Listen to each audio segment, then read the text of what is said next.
Abram aí a Bíblia, por favor, de vocês, numa mensagem que ministra muito o meu coração, embora nunca a tenha pregado. Mas dirige a minha vida, ministra a minha vida, embora nunca tenha formatado uma ministração. Eu acredito que pode ser bênção na sua vida, eu espero que seja.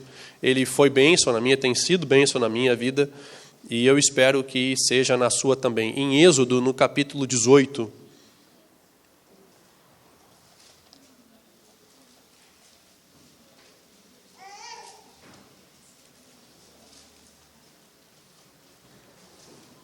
Eu lerei.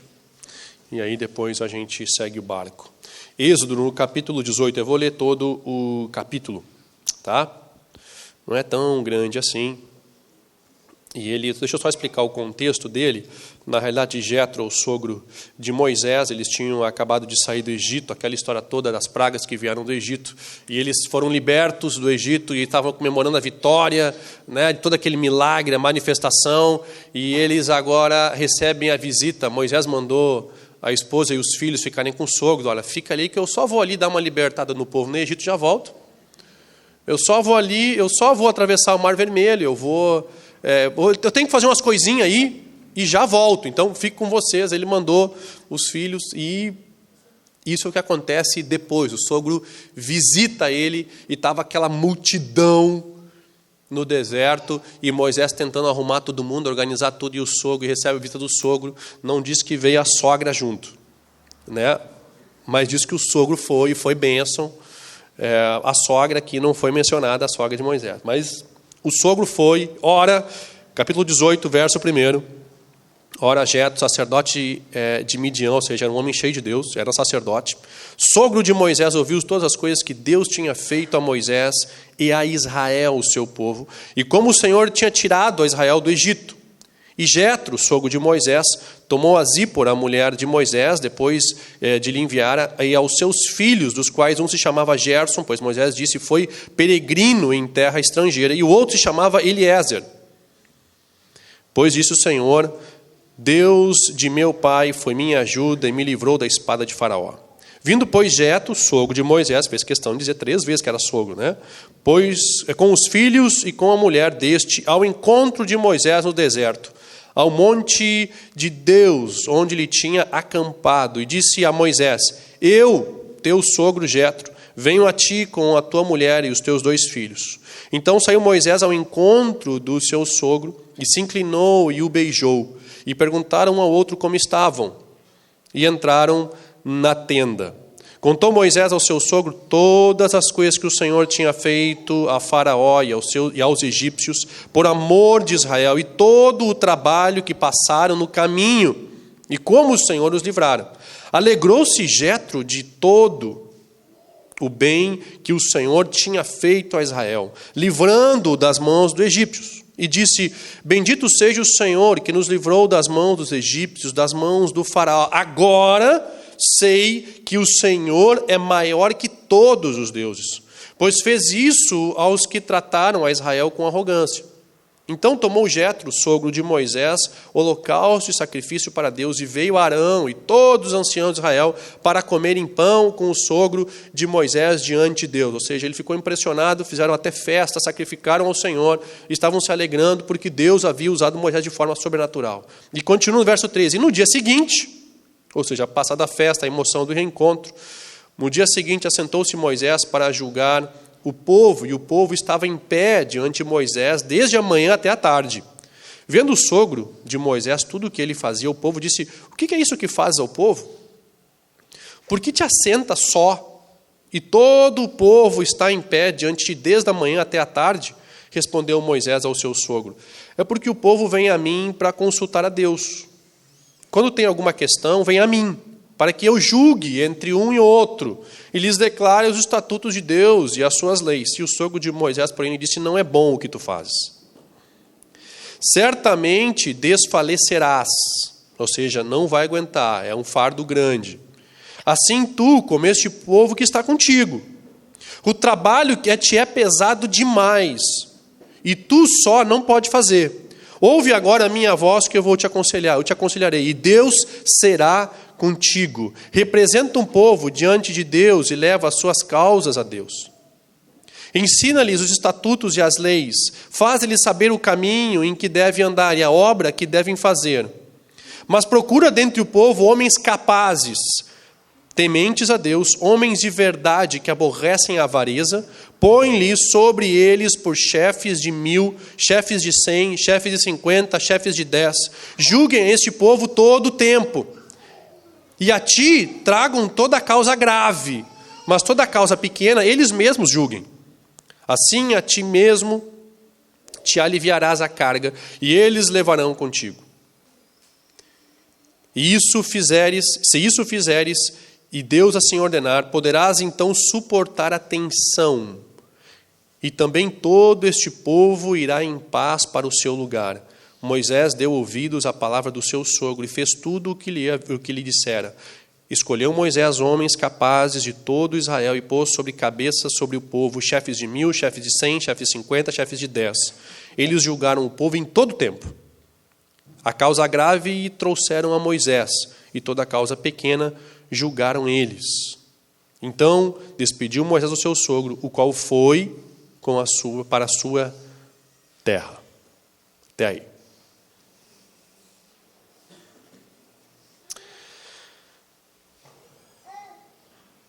Moisés era um cara acima de qualquer suspeita. Ele era um cara que, desesperado, sozinho, um dia largado no deserto, conhece lá umas mulheres e ele estava fugindo. E essas mulheres, uma delas acabou virando a sua esposa, né? E essas mulheres cuidam dele, levam para lá, apresentam Jetro. Jetro era um homem cheio de Deus. E Jetro ministra o coração de Moisés. E esse cara tem um encontro muito especial com Deus. E ele volta encorajado, empolgado para o Egito. Chega no Egito, se depara com a realidade de ter que libertar o povo. E de fato é usado por Deus. E aí vem todas as pragas que acontecem sobre o Egito, aquela história toda que vocês conhecem. E Deus liberta através de Moisés. Esse cara tem experiências incríveis com Deus que nós não podemos imaginar. Até hoje ele é o herói da Bíblia, um dos. E ele passa o mar, ele vence os exércitos, ele rompe com as maiores dificuldades, maná vem do céu, da rocha sai água boa. Esse é o cara que viu maravilhas, um cara usado por Deus de forma incrível. Esse era o cara. Só que agora aquela multidão de gente estava diante dele no deserto, ele sentadinho ali, aconselhando todo mundo. Tu imagina milhares, porque antes eles estavam no Egito, agora eles estão no deserto, e milhares sentados diante dele. A Bíblia diz que Moisés sentava sozinho. Então imagina a cena. Ele sentava e aquela multidão fazendo fila.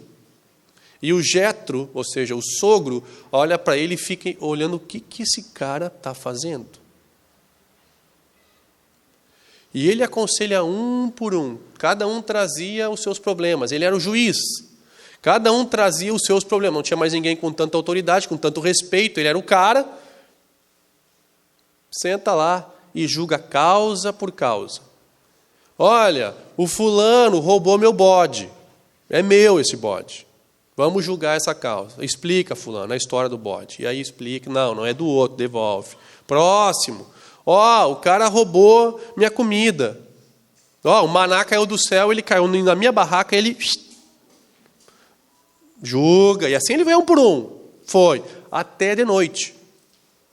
Escurecia, eles iam dormir. O Jetro, que chegou um dia antes, sogro, um cara calejado, um cara experiente, um sacerdote, olhou para ele e disse: o que ele está fazendo? É que não tem ninguém para resolver os problemas, eu sento e eu resolvo. Entendi. Não vai aguentar. Escuta o que eu estou te dizendo. Tu não vai aguentar, esse tirão aí não é para ti. Tu está fazendo errado. Escuta o que eu vou te dizer. O negócio é o seguinte: tu vai separar a gente para cuidar de 1000, cuidar de 100, cuidar de 50, cuidar de 10. Vai fazer a organização que nós temos hoje, né? Vai lá, presidente, senado, né, Câmara de Deputados, dá uma separada, prefeito, vereador, dá uma separada lá, organiza tudo, porque não vai dar para chegar lá em cima, cara. É muita gente. Tu dá uma organizada e o povo vai ser julgado por esse povo que tem sabedoria e vão trazer para ti só os casos mais graves. Senão, tu não vai aguentar. Tá, mas imagina a situação. Imagina a situação. O velho chega quando a batalha já foi vencida, ou seja, ele não estava lá para lutar com as pragas, ele não estava lá para enfrentar o faraó, ele não estava lá para atravessar o mar, ele não estava lá para quando os caras tinham fome, não tinham comida, eles não estavam lá para quando não tinha água, tinha que tomar. O velho não estava lá. O sogrão aparece no final, quando está tudo vencido, ele senta e escuta toda a história. Imagina o Moisés se empolgado, contando, cara, tem que ver a hora que o mar fechou, a hora que o mar fechou. Foi uma loucura, o povo gritou. E imagina eles contando toda a história, eles encenando como é que era. Assim, foi bem assim, ele veio correndo e pá, uma onda levou ele. Na hora de ele me pegar... E aí o sogro escuta, cara, que loucura. Agora eu sei que Deus igual não tem. Olha, o cara é experiente, ele falou, agora eu sei que Deus igual não tem. Ele acabou de ser extremamente abençoado pelo genro. Ele acabou de ser extremamente edificado pelo genro, que era o cara. O genro era o cara. E de repente a página muda. A página da conversa muda no capítulo 13, quando ele diz o seguinte: então me conta o que tu está fazendo aí o dia todo sentado, que eu não entendi. Não, o que eu faço é isso. Ele falou, não, para aí. Agora me dá o direito de nós trocar o papel. Vamos trocar o papel? Vamos inverter o papel? Está errado o que está fazendo. Escuta o que eu estou te dizendo. O que tu está fazendo é errado. Deixa eu te aconselhar. Eu vou te aconselhar num método diferente. Escuta, porque tu precisa ter tempo para te concentrar no que é importante na vida. Tu não está te concentrando no que é importante. Tu está perdendo tempo com coisinhas. E essas coisinhas vão roubar o teu chamado, vão roubar a tua vida, vão roubar a tua energia, vão roubar a tua unção, vão te esgotar fisicamente de um jeito que quando Deus precisar te usar não vai conseguir, porque tu vai estar virado num caco. Tu vai ser só uma aparência de homem, tu vai ser só uma sombra do que tu poderia ser. Tu, de fato, não vai conseguir dar conta. Então, fala o seguinte, eu vou te dar um método diferente. Ele inverte de uma hora para outra, ele se coloca numa posição de conselheiro. E Moisés escuta. Moisés escuta porque ele está tão envolvido, ele acabou de vir do Egito, conseguiu libertar a cabeça, ele estava tão loucura, ele estava tão focado no trabalho dele, que ele botou todo mundo sentado na frente um do outro, que tinha problema, e começou. Ele seguiu, ele estava na inércia, né? Ou seja, um corpo em movimento tende a continuar em movimento. Ele continuou, meu amigo. Ele foi. Ele seguiu e agora o barco vai ser assim, é assim que funciona e é assim que funciona. E ele mandou ver, ele não parou, ele não desistiu. E aí chega um cara com a cabeça fresca, experiente, cheio de Deus, que já viu muita coisa na vida e disse, tempo, para tudo, como é que é? Não, isso aí não vai dar, tu vai ter que mudar o teu método, esse método não vai funcionar. A Bíblia diz que Moisés escuta o velho e o povo é extremamente abençoado. Moisés era o cara, ele podia dizer só um pouquinho. Ó, sogrão, tempo. Olha, é o seguinte, quem teve que encarar o faraó fui eu. Quem, quando não tinha nada para lutar e que tinha que atirar o cajado e virar cobra, era eu. Quem tinha que ir lá dar as palavras que o primogênito ia ser morto, sou eu. Quem tinha que convencer o povo, agora não tinha mais cebola no Egito, não sei o quê, eu que passei tudo. E aí tu vem querer dar ordem para mim, olha a minha posição que eu estou, olha onde Deus me colocou, e se tu acha que tu tem condição alguma de vir me dar show de moral, na realidade, ele foi extremamente humilde, ele ouviu o sogro e disse assim, tá aí, extremamente simples, mas eu nunca tinha pensado nisso. Você sabe por quê?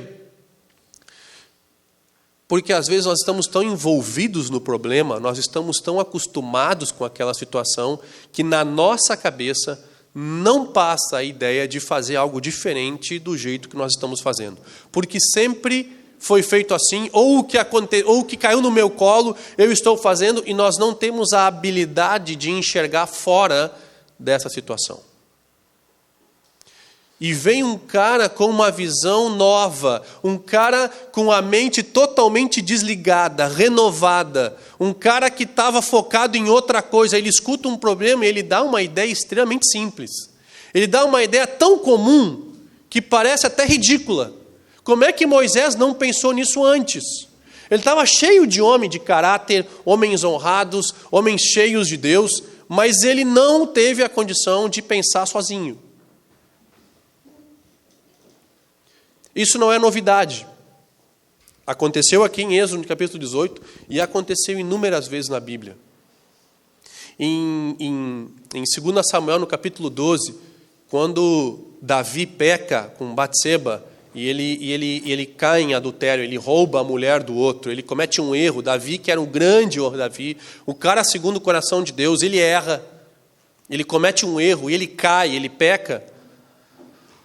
Esse cara, segundo o coração de Deus, ele esconde o erro. Ele manda matar o marido daquela mulher para que ele pudesse ficar com ela, e ele esconde o erro.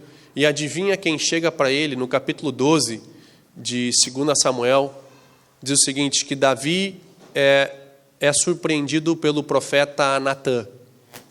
E Natã chega para ele e diz, Davi, rei Davi, segundo o coração de Deus, que atira a pedra na cabeça do gigante, mata todo mundo, aquele que Saul matava 1000 e tu matou 10.000, é tu, Davi. Ó.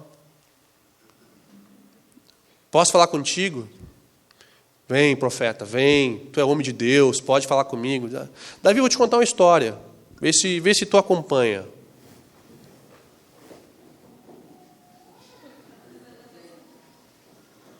Obrigado, Bel.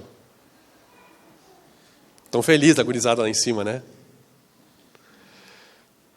Voltando para Davi, o profeta Natã chega para ele e diz o seguinte, Davi, vou te contar uma história.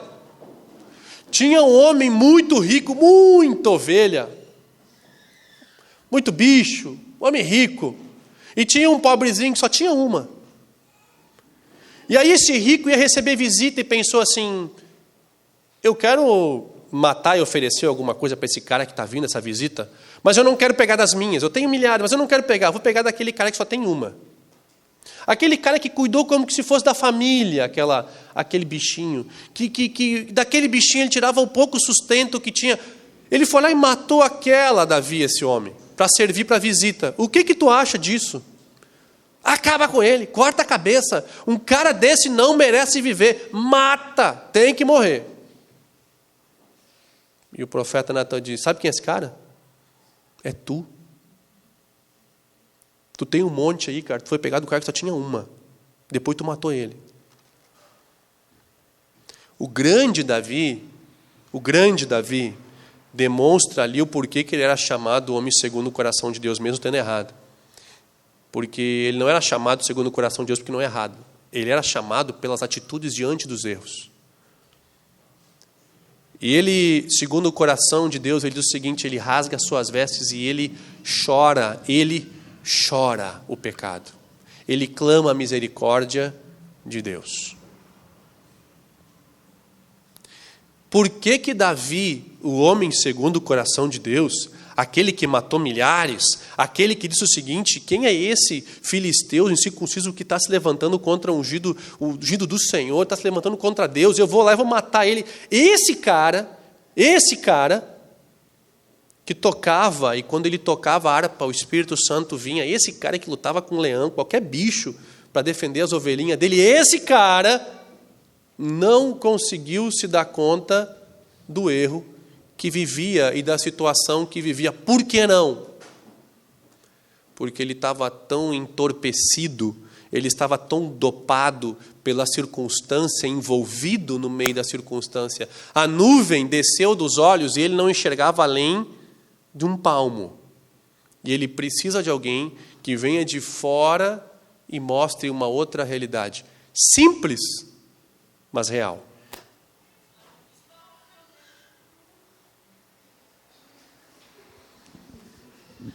Os sons hoje estão variando os sons, né?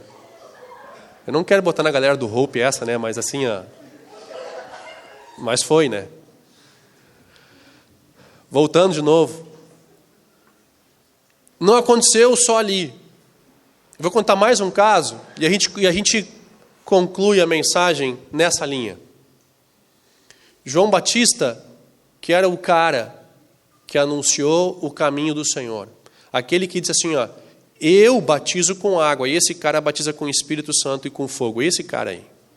Esse cara que foi para o deserto, que anunciava o Senhor, esse cara que tinha uma comunhão íntima com Jesus, esse cara, ele teve um ministério só de 6 meses, só 6. E ele foi morto.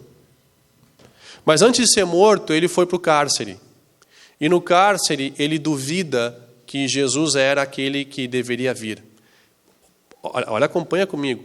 O cara que anunciou, que foi o primeiro que anunciou que Jesus era o cara, que era o Messias, nesse momento ele mesmo duvida. Isso está ali em Mateus, no capítulo 11. Ele duvida, ele tem dúvida no seu coração de que Jesus era o cara.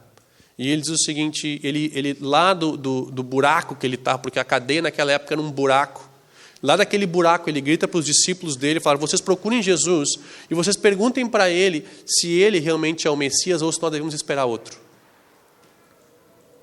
O cara que anunciava para todo mundo que Jesus era o Messias, hoje ele mesmo questiona e manda lá perguntar. E ele chega para falar os discípulos chegam para falar com Jesus, fazem essa pergunta, e Jesus disse para ele o seguinte, volta lá e diz para ele que os cegos estão vendo, que os coxos estão andando, o evangelho está sendo pregado aos pobres, os cativos estão sendo libertos, avisa ele que a cura, que é a manifestação aqui fora, para que ele volte a enxergar como ele enxergava antes, porque a situação dele está envolvendo ele tanto que ele não consegue enxergar além do nariz dele. Porque ele está rodeado de xixi, de cocô, ele come, quando dão comida, ele dorme em cima daquele lixo, de um lugar escuro e úmido. Ali era aquele buraco que largaram ele, ali dentro. E aí ele pergunta, Jesus diz o seguinte, vai lá e diz para ele tudo isso que vocês estão vendo, para que ele volte a crer como ele cria antes.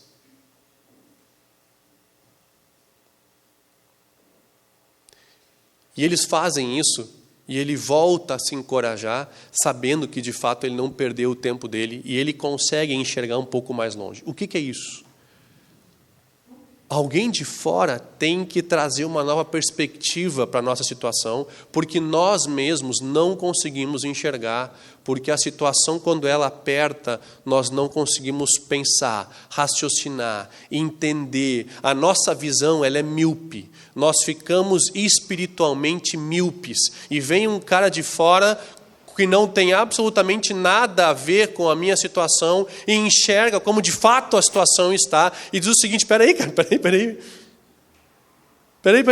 Tu te deu conta do que tu está fazendo? Sim, eu estou fazendo. Não, cara. Tu não está certo isso.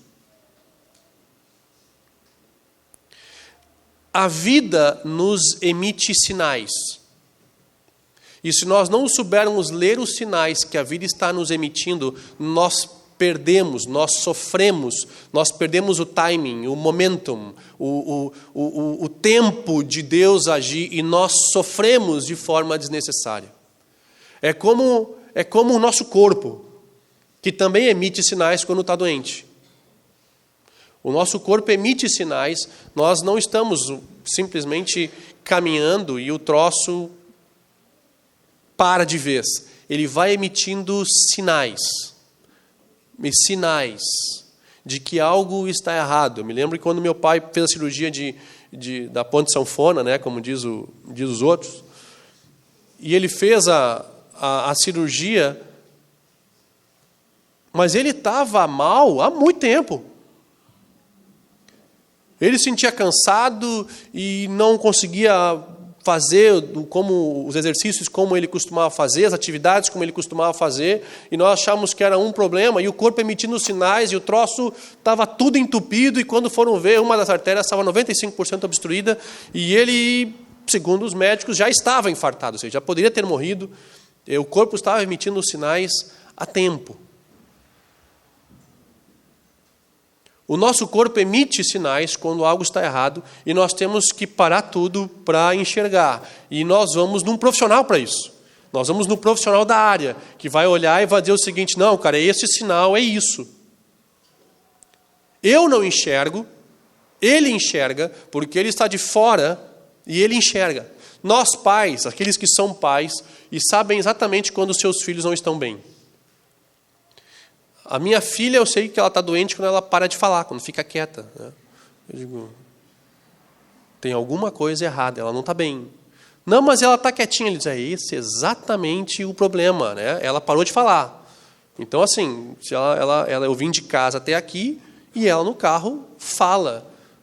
No carro a gente tem que dizer assim para os nossos filhos, agora deu, agora nós vamos falar. E daí, não, mas eu ainda tenho mais uma coisa. Não, então, todo mundo aí conclui o que tem para falar, e aí depois nós vamos falar. E aí eles terminam toda a história. O meu filho, de 5 anos, eu sei quando ele está mal, quando ele está parado. Né? Se ele parou e sentou muito tempo num lugar, eu digo, mede a febre dessa criança. Não é assim. Não é assim que funciona. Né? Os pais são aqueles que conhecem o cego dormindo e o rengo sentado, né? Porque eles conhecem os filhos, eles têm essa habilidade de discernir os sinais que acontecem na vida deles. Porque eles são tão de casa, eles são tão próximos, eles são tão íntimos, mas nós temos uma visão de fora.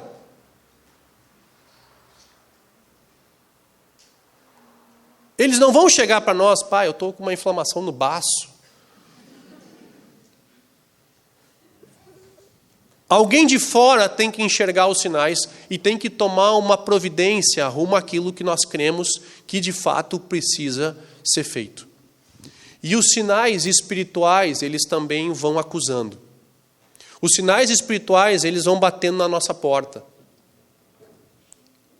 O camarada Davi, vamos pegar o caso de Davi, que acontece conosco hoje, tá? Davi, ele não pecou com essa mulher, ele não adulterou com ela de uma hora para outra, não. A Bíblia diz que no ano em que os reis iam para a guerra,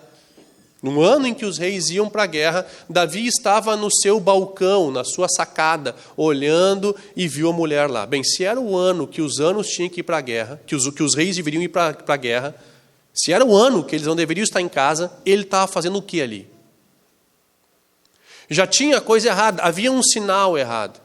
E quando ele deseja aquela mulher, é um outro sinal errado. A coisa não acontece de vez. Nós vamos tendo sinais de que algo não está bem. Dentro de casa, se o casal não está bem, os sinais começam a bater. E vocês sabem exatamente quais são. Os relacionamentos com filhos, se o filho começa a se envolver com o que não deveria, os pais conhecem porque os sinais começam a bater. Nós temos sinais da vida que acusam o problema. São sinais como que uma sinaleira no amarelo, dando a informação de que algo não está acontecendo como deveria acontecer.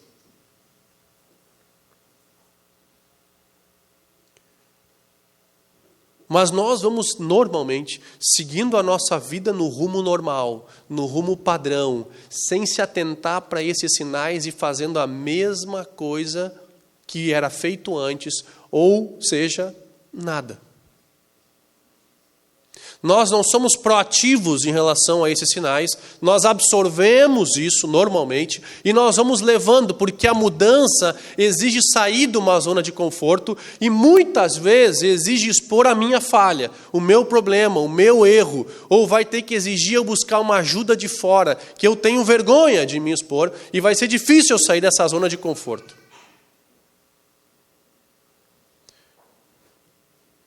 Quantos casamentos terminam porque não se optou por buscar ajuda, porque ia ter que se expor o problema? Quantas empresas fecham porque muitos têm dificuldade de gerar as mudanças que precisam ser gerados? Quantos filhos nós perdemos para o mundo por dificuldade de ter que, de fato, chamar e dizer a verdade. Esse processo dos sinais, quando a luz começou a piscar, quando a luz amarela acendeu, você tem que parar tudo e botar o trem de volta nos trilhos. Por mais que vai exigir você buscar ajuda para isso, mas se os sinais estão batendo, e vocês sabem o que eu estou falando, é a mesma coisa que um camarada no trabalho, você tem um ótimo relacionamento com o seu chefe, e você começa a dar uns furos, você começa a dar um erro, você começa a deixar picando. Meu amigo, nessa hora, é hora de você correr e tentar consertar e tentar voltar de volta, porque você sabe que uma hora vai acabar sendo demitido. E é a hora de você tentar consertar, é a hora de tentar você buscar de volta aquilo que perdeu. Esses sinais estão batendo na nossa porta constantemente.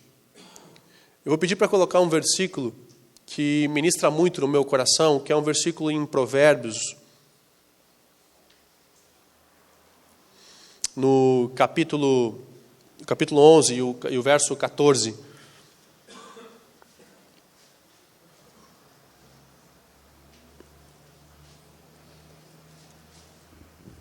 Que diz o seguinte: não havendo sábia direção, o povo cai, mas na multidão de conselheiros há segurança. Algumas versões dizem que não havendo sábia direção, a nação cai. E de fato é verdade, né? A nação cai, a versão Almeida Corrigida diz: a nação cai, e na multidão dos conselheiros há sabedoria, a segurança, a estabilidade, conhecimento.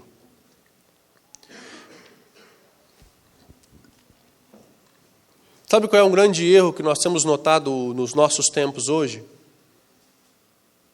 Não é a atitude de Davi diante do erro, não é a atitude de Moisés diante da falha, não é a atitude de João Batista diante da falha, mas são atitudes de Saul diante da falha. Aonde nós ficamos autossuficientes e nós entendemos porque até agora eu fiz certo, porque até agora funcionou, porque sempre foi assim, e eu rejeito a instrução, eu rejeito a correção, eu me torno um camarada autossuficiente e eu entendo que é assim, porque agora eu estou bem, agora eu estou seguro, agora as coisas estão funcionando para mim, eu não preciso mais de correção. Aquele que está em pé, ou que acha que está em pé, cuide para que não caia. Essa é uma linha muito clássica de que nós estamos vendo hoje, todo mundo achando que está em pé. O camarada já está que nem avestruz, ele já enterrou até a cabeça, mas ele acha que está em pé.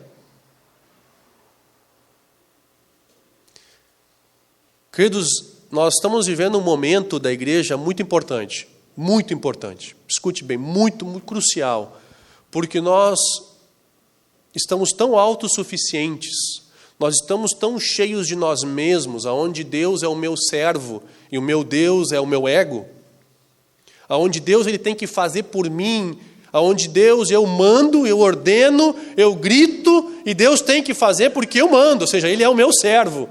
E o meu ego é o meu Senhor, que nós não aceitamos mais a correção de quem quer que seja.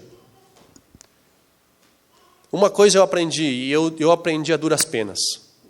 Eu aprendi depois de perder dinheiro em negócios, depois de eu perder amigos próximos, depois de eu perder oportunidades, eu aprendi a duras penas que eu preciso me cercar, eu preciso dispor de determinadas pessoas na minha vida que vão julgar o momento que eu estou passando. Eu aprendi a duras penas que eu preciso sujeitar a minha vida a algumas pessoas que eu confio, algumas pessoas que eu admiro pela capacidade de resolver aqueles problemas. Eu preciso sujeitar a minha vida, embora as coisas às vezes estejam andando bem, para que elas não andem mal. Moisés não estava tendo um problema sério, não naquele momento, Mas Jetro falou, cara, o que Deus tem para ti é muito maior. Larga desse troço, ficar sentado numa pedra, dando conselho sobre as cabritas dos outros, e vai cuidar do que é importante, cara. Tu não te deu conta do que tu está fazendo? Eu aprendi que hoje eu sujeito os desafios, primeiro à minha esposa, primeiro em casa, onde eu coloco os planos e digo assim, ó, cansei de dar furada, cansei de achar que eu era o cara e hoje eu estou sujeitando, e a minha esposa não tem a mesma formação que eu tenho na área do meu trabalho, mas não importa. Ela ouve o Senhor e está de fora da situação. Ela tem sido mover de Deus, ela tem sido instrumento de Deus na minha vida, muito mais do que ela imagina. Muito mais do que ela imagina. E eu sujeito hoje, eu a ouço hoje, muito mais do que eu ouvi. Nós vamos completar 14 anos de casado esse mês de outubro. E hoje, a minha admiração pela opinião dela e o meu respeito pela opinião dela é muito maior do que já foi.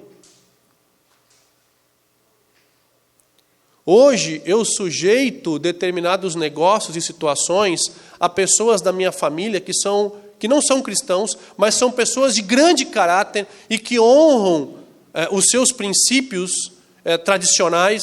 Eu sujeito a eles para que eles me deem um conselho, porque na multidão, porque havendo sábia decisão, o povo cai, e na multidão de conselheiros há sabedoria. Aqui não diz que o camarada tem que ser pentecostal, a placa da igreja dele, o camarada tem que orar e tem que bater o sapatinho, o cara tem que dar grito, tem que orar baixo, tem que orar alto. Não. Ele diz que quando você tem conselheiros ao redor da tua vida, você se cerca de pessoas que são pessoas sábias, que honram os seus princípios, esses caras abençoam não só a ti, como abençoam uma nação inteira. É justamente a falta de que nós estamos vendo hoje sobre a nossa nação. Né? Pessoas que não eram exatamente profissionais e sábias no que estavam fazendo, mas eram simplesmente pessoas desempenhando funções e não exatamente pessoas certas para cada função. Essa é a grande dificuldade que nós estamos tendo hoje, de ler os sinais das nossas vidas. E o que tem acontecido na tua vida, talvez você está identificando como alguma coisa e você vai ouvir alguém de fora, ele vai te dar uma opinião que eu nunca pensei nisso antes. Teve um amigo que me chamou para conversar e tomar um chimarrão, e a gente conversou durante 2 horas, e ele falou, cara, eu não acredito, porque eu não via como tu vê. Eu digo, claro que não, cara, eu estou de fora da situação. Eu não tenho envolvimento emocional nenhum, eu não tenho envolvimento espiritual nenhum, eu não tenho envolvimento financeiro nenhum. Tu me chamou aqui como amigo e disse, me diz o que tu acha. Eu digo, eu espero que eu não tenha te frustrado. Eu digo, não me frustrou, tu me ajudou. Se eu te chamei é porque eu preciso ouvir o que tu acha.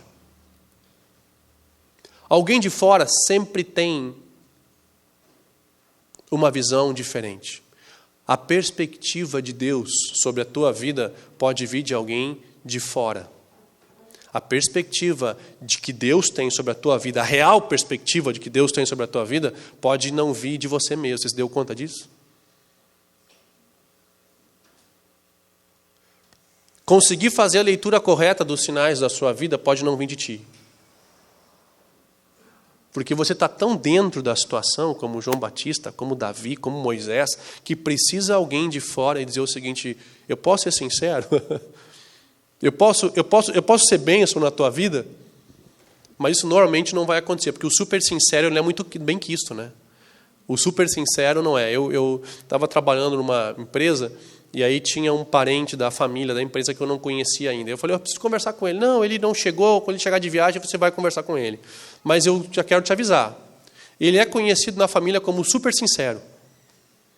Eu não entendi muito bem aquela expressão, e aí eu esperei o camarada chegar e fui sentar com ele e começou a contar. Eu vou te dizer qual é o problema aqui. O problema é esse, ó, esse, aquele, o fulano faz o... Ele me contou toda a história. Eu digo, cara, o cara é sincero mesmo. Né? Ou seja, por isso da família não gosto muito do camarada, porque ele fala. Quando o Anderson e a Miriam se mudaram para Novo Hamburgo, estavam se mudando para Novo Hamburgo para iniciar o trabalho aqui, apesar de sermos hamburguenses, né, não morávamos aqui, e ele estava se mudando para cá, ele me convidou, vamos junto olhar umas casas que eu estou procurando para comprar. Eu disse que vou. Eu selecionei algumas, as melhores. As melhores, as que eu mais gostei. Eu selecionei e tu vem junto. Na realidade, assim, eu até já meio que me decidi, mas eu gostaria de ouvir a tua opinião. E nesse caso da família, o super sincero sou eu. E ele me levou junto e eu entro, e eu começo a olhar, e eu olho, e aí ele disse, cara, o que tu achou? Eu disse, cara, tem rachadura aqui, aí ele tem um buraco, cara, esse acabamento está super mal feito, que qualidade que tem esse troço, cara, para mim isso aqui até chove dentro. Ele disse, cara, como é que tu viu isso? Eu vim 2 vezes aqui já, e eu não enxerguei nada disso. Como que eu não enxerguei? Como que eu não vi isso? Não, cara, é que eu estou de fora, eu não tenho envolvimento emocional nenhum com essa situação. Você me convidou para vir ver um imóvel. Vocês estão procurando onde eu vou ficar melhor, aqui vai ficar um quarto, tem luz do sol, isso aqui é coisa linda, eu sempre sonhei com isso aqui. Eu não vou morar aqui. Tu me pediu uma opinião, minha opinião é essa. Alguém de fora vai ter uma perspectiva totalmente diferente da tua situação. Alguém de fora, os sábios que você vai se juntar à sua vida, e isso não é uma realidade hoje, porque nós estamos vivendo uma sociedade tão egoísta, tão autossuficiente, tão egocêntrica, que eu não posso me dar o luxo de sujeitar a minha vida a ninguém. Eu, sinceramente, temo o rumo de pessoas que não sujeitam a sua vida a ninguém. Um dia eu conheci um líder evangélico, ele falou que Deus deu algo muito importante para ele, e que a visão dele era uma das melhores do mundo, que na realidade no mundo igual não tinha. E que ele não precisava se sujeitar a ninguém. E que, na realidade, as pessoas tinham que se juntar a ele, porque a visão dele era muito importante. Eu temo o rumo que isso dá. Porque se nós não sujeitamos a ninguém, nós não conseguimos ver a perspectiva fora dessa zona de conforto, fora da nuvem que baixa. Porque vamos ser sinceros. Vamos ser bem sinceros. Tem muita coisa que podia mudar na nossa vida, vai dizer. Tem muita coisa que podia ser diferente, tem muita coisa que deveria estar acontecendo diferente, e nós não nos damos conta, e o Senhor vai ter que usar alguém de fora para falar, porque isso não é problema nenhum, isso não tem nada de errado, muito pelo contrário, Ele criou uma igreja de igreja para justamente isso. O fato de você congregar já te dá isso. O fato de você optar congregar numa igreja, congregar em algum lugar, como vocês estão fazendo aqui, isso já é um bom indício de que você está sentado aí ouvindo uma palavra que talvez esteja te confrontando. Isso é um bom ajuda e um bom fruto do congregar. O camarada que diz que é cristão e não congrega, ele não escuta nenhuma palavra de repreensão, ele escuta os pastores da internet, onde ele escolhe o tema, e ele não escolhe exortação à santidade, exortação ao caráter, exortação ao amor ao próximo. Não, ele escolhe prosperidade, alcançando os objetivos, sonhos realizados. O fato de você congregar já é um indício que você vai ser confrontado. E se você vai ser confrontado por palavras, como por exemplo essa noite, você vai ser confrontado por pessoas próximas que te amam, mas que não estão na tua situação, mas querem que você prospere, querem que você melhore. E por estar junto, meu amigo, isso é congregar, é ombro a ombro, nós vamos estar juntos e o troço vai dar certo. Sujeita a sua vida a pessoas que você confia. Não é sujeitar a sua vida a Facebook. Camarada, notaram que o povo adora sujeitar a vida a Facebook. Meu amigo, não vai te ajudar em absolutamente nada. Nada contra quem faz postagem, está tudo certo. Uma excelente ferramenta de mídia. E tem que ser usada para isso, ela foi criada para isso.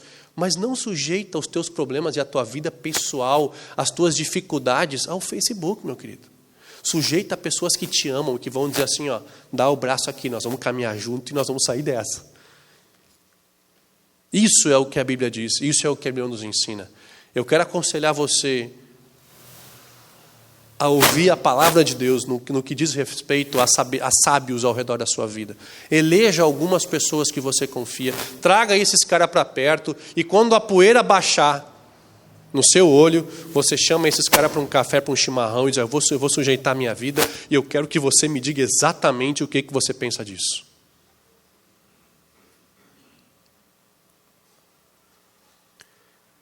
É um grande princípio bíblico que nós temos esquecido ao longo dos anos. Não é controle de vidas. A Bíblia diz, no capítulo que nós lemos aqui em Jetro, sogro de Moisés, ele veio, se alegrou com o genro, se alegrou com ele, comeu com ele, o que é bíblico de novo, eu sempre falo, né? O cara juntou para falar, juntou, tem que ter comida, né? Então, ou seja, Jetro juntou, fez a boia, fez comida, reuniu, feliz da vida. Agora deixa eu te exortar, cara. E ele exorta Moisés e ele vai embora. Ele não tem controle sobre a vida de Moisés. O que eu estou dizendo não é para você juntar pessoas que vão controlar a tua vida, porque Jesus pagou um alto preço para que você tivesse livre-arbítrio. O livre-arbítrio foi pago que custou sangue de Jesus na cruz, para que você nunca fosse controlado, para que você tivesse liberdade, porque onde o Espírito do Senhor está, ali há liberdade. Não pode haver controle. Eu não estou dizendo para você ser controlado por ninguém. Eu estou dizendo para você sujeitar a situação para que você... Obrigado, Rafa. Obrigado. Não estou dizendo para você arrumar pessoas que vão controlar a sua vida. Eu estou aconselhando você a ser aconselhado por sábios que estão ao seu redor. Talvez um sogro, talvez uma sogra cheia do Senhor, talvez irmãos, irmãs, pessoas que te amam, mas que estão fora da realidade. Escolha algumas pessoas e sujeite a sua situação e diga assim, ó, eu estou vivendo isso, eu quero que você diga exatamente o que você sente de Deus para a minha vida, porque eu preciso mudar, eu quero evoluir e eu estou aqui para evoluir, e ser sábios ao redor da minha vida é bíblico e é saudável. Se reúna com pessoas que te amam e sujeite a tua vida, e você vai ver esse princípio realizado, você vai ver quantas coisas, qual a tua perspectiva, o teu prisma vai mudar radicalmente da tua situação. Amém? Vamos ficar em pé, por favor.